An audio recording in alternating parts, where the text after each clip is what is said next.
6e édition de ce festival Ciné-Comédie. Bienvenue à vous qui nous rejoignez sur les réseaux sociaux, ici au cinéma UGC, 6e édition, avec un petit point d'étape, un petit échange avec Yann Marché. Salut Yann.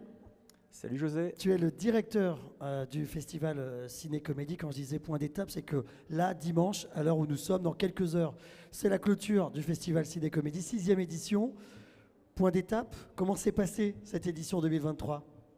Ça a été un véritable bonheur, je dois dire. Effectivement, ça a été déjà des belles rencontres, je dois dire, avec notamment la venue de Nathalie Serrault, de Yves Calvi, de Didier Kamaka. Et voilà, donc ça a été des moments de rencontre à la fois pour nous, pour le public, mais également entre les artistes. Bon, vous commencez aussi à fidéliser quelques présences, parce que Yves Calvi, était déjà là l'année dernière pour parler de son papa Gérard Calvi, aussi à l'occasion du Petit Baigneur. Et cette année, il est revenu aussi en salle cette année. Donc ils se sentent bien ici dans ce festival finalement. Il nous a confié hier que c'était son festival préféré avec le Festival de Cannes. Génial. Ben justement, ce festival qui, quand je dis trouve ses marques, trouve plus que ses marques, parce que c'est plus qu'ancré sur le territoire ici lillois et au-delà aussi des frontières lilloises. Effectivement, en fait, le festival Ciné-Comédie, il est sur l'île, sa métropole, mais on a également un ancrage sur l'ensemble du territoire des Hauts-de-France. On a lancé, il y a maintenant 4 ans, Ciné-Comédie en région.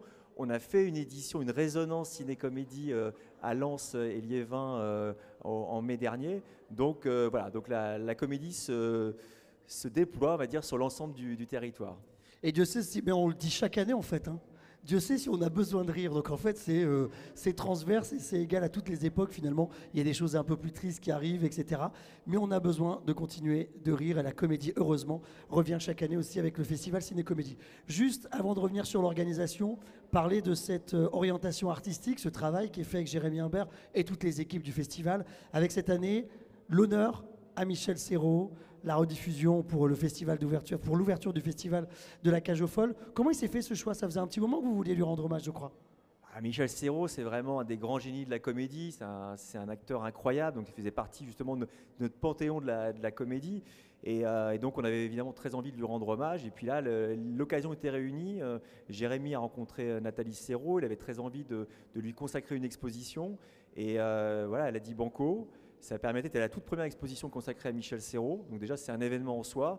Et puis, ça nous a permis derrière de faire une rétrospective et de présenter ces grandes comédies cultes. Il y en a beaucoup. Alors cette année, c'est vrai qu'on a fait une petite sélection par rapport à son immense filmographie. Mais il y avait une sorte de panorama, voilà, des grands moments de la carrière de Michel Serrault, et notamment de cette Cage aux Folles que tu as citée, qui était l'ouverture du festival. Un grand incroyable. Moment, un grand moment. Et d'émotion aussi, parce que Nathalie était très émue de voir voilà, tous ces gens qui étaient là pour revoir ce film avec son papa, le lancement de la Cage aux Folles, qui a été un peu la tonalité finalement, l'ensemble du festival, de l'émotion et du rire. C'était le meilleur lancement espéré en fait, et ce qui est bien avec la comédie, c'est qu'il y a cette dimension transgénérationnelle. C'est vraiment réuni plusieurs générations de spectateurs. Il y a les mêmes rires. C'est vrai que les rires et les réactions des spectateurs étaient incroyables. Il y avait des jeunes, des moins jeunes. Donc il y a toutes ces générations qui sont réunies autour d'un même film, 45 ans après la sortie du film. C'est franchement incroyable. Incroyable, et surtout, ce qui est aussi incroyable, c'est que la plupart des projections sont gratuites. C'est-à-dire que le festival a trouvé ses marques à Lille, au-delà des frontières de Lille aussi, avec à cœur que ces projections de grands classiques d'héritage du cinéma soient gratuites, mais ça ne se fait pas par magie, ça aussi.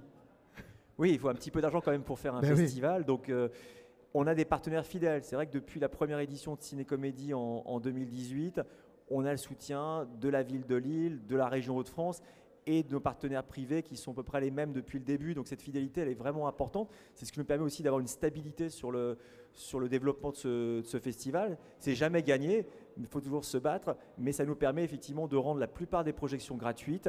Et c'est important, ça permet aussi de faire venir un public qui n'est pas forcément accès habituellement à une offre culturelle. Et je pense qu'on joue aussi ce rôle à la fois de médiation, ce rôle éducatif. Oui, et aussi finalement de rendre accessible le cinéma. Et c'est ce qui est propre à la comédie d'ailleurs, hein. C'est intergénérationnel, toutes catégories socio-professionnelles confondues. On rit à un moment donné, à un instant T, sur les mêmes choses. Ça, c'est magique dans la comédie. Et c'est aussi le cas dans le festival, Yann. Oui, en fait, la comédie réunit les gens, et c'est ce qui est important. Le sport, par exemple, on citait le football, le rugby, l'équipe de France, ça réunit les gens. Bah, la comédie, c'est pareil. C'est-à-dire que c'est un moment où les gens mettent de côté leurs problèmes, leurs conflits éventuels, et tout le monde est là pour rire. Dès que tu mets des émotions, tu réunis tout le monde. Bon, on regarde déjà vers 2024 pour le prochain festival. Il se prépare déjà? On a déjà des idées, on a Ouais. déjà des choses sur lesquelles on est en train de travailler, évidemment. C'est vrai que le festival à peine terminé, il faut tout de suite se remettre dans le bain pour préparer la prochaine édition. Donc on a plein d'idées, il y aura des nouveautés.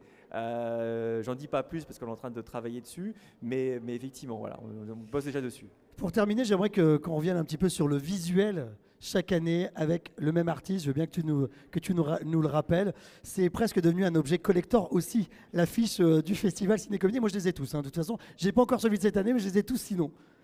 Oui, c'est vrai qu'on a démarré avec David Merveille, notre illustrateur, et on a rencontré David un an avant le début du festival, en 2017. Il y avait un événement autour de Jacques Tati, et il y avait ces affiches de David Merveille, parce que David Merveille a été l'illustrateur du personnage de Monsieur Hulot, et on trouvait que les choses qu'il faisait étaient vraiment magnifiques.